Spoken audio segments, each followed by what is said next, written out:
Have you ever had a significant emotional event or an SEE?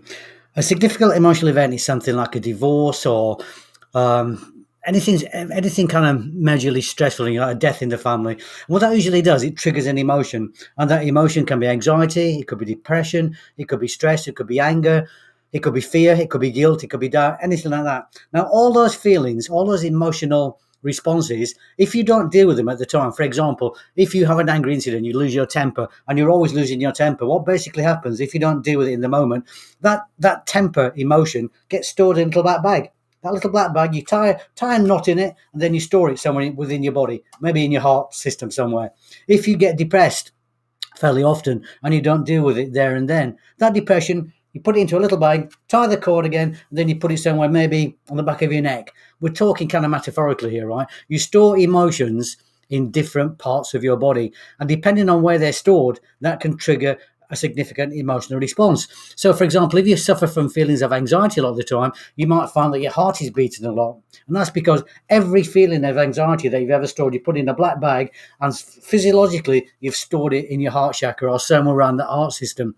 If you're getting feelings of headache sometimes, this could be any kind of stress feelings that, again, you've bagged up, you've tied a little knot in it, and you've stored it somewhere here. So it triggers headaches whenever you feel a stressful situation coming on.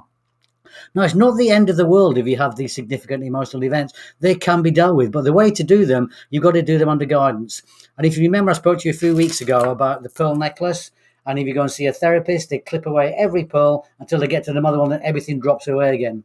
What we need to do, we need to get to the source of your black bag emotional trauma. We need to tip it up, undo that cord, and let all those emotional events fall out. Now, I talk a lot about these, and I do guided visualizations and creative meditations in my online academy, the Garth Delikan Academy, and in my free Facebook group that accompanies the academy. If you would like to free yourself of any significant emotional events or any feelings of stress, anxiety, depression, anger, fear, doubt, all those things, all those negative emotions that just bog you down, and you just want to free yourself, or you've got to, way, you want to start living your life again, I can help 100%, absolutely guaranteed. So if you'd like to find out more, I'll put a link in the comment box below for the academy, so you can have a look at that, check it out if you like. There's it's a monthly subscription. There's no contracts. You can opt out at any time you feel you're getting nothing from it. No strings attached whatsoever. Hopefully, I'll speak to you soon.